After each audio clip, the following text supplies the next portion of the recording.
Mana pun nak dapat rumah harga macam ni, ada 2 unit parking, siap view dah, nampak cantik ya. Boleh nampak ni sekitar Penang ni. Kat mana ni geng? Jom check it out. Ni dia geng, rumah ni di Ramah Pavilion Teluk Kumbak, berkelasan 1350 square feet. Nampak tengok ni, dia rumah ni besar. Dia umpama macam rumah apa, single story terrace hampa ni kan. Macam ni dah besar dah. Tengok ini ruang tamu dah. Ni nalar macam ni, balcony pun cantik. Okey, ni bahagian dining dah. Dining dia ni owner dah buat dah. Semua ni owner nak tinggal kat hampa. Owner nak jual sekali semua dengan perabot. Lampu semua dah cantik dah. Okey, ni pintu masuk dia pun besar ni. Nampak ni. Memang besar.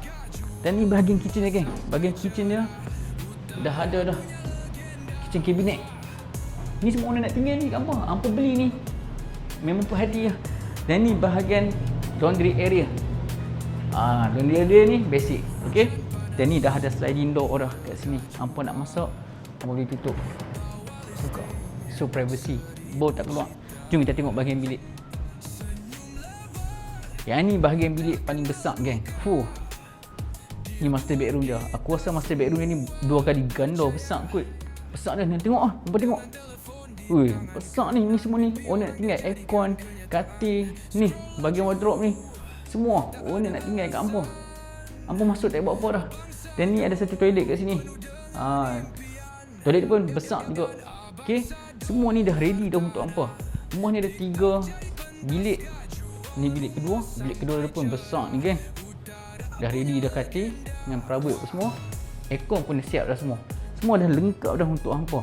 Dan ni bilik ketiga. Kita tengok bilik ketiga besar ke kecil? Bilik ketiga ni selalu kecil kan. Ni besar. Tengok boleh masuk king double pun boleh. Ni dah ada dah sekali wardrobe. Aircon pun dah ready dah untuk hampa semua. Dan satu lagi toilet kat bahagian luar ni. Mana pun nak dapat rumah apartment yang besar 1350 square feet ni di dalam Penang. Bagi 2 parking. Gated kan, dia ada guard. Apa lagi kan? Banyak facilities lagi dalam Penang ni. So rumah ni terletak di Ramah Pavilion Teluk Kumbak. Siapa-siapa nak dapatkan info lebih lanjut, kontak Abang Sado. Ni semua ni yang dapat ni. Owner tinggal semua sekarang apa? Harga jualan 488, boleh nego. Jumpa, kontak Abang Sado. Halo sampai jadi.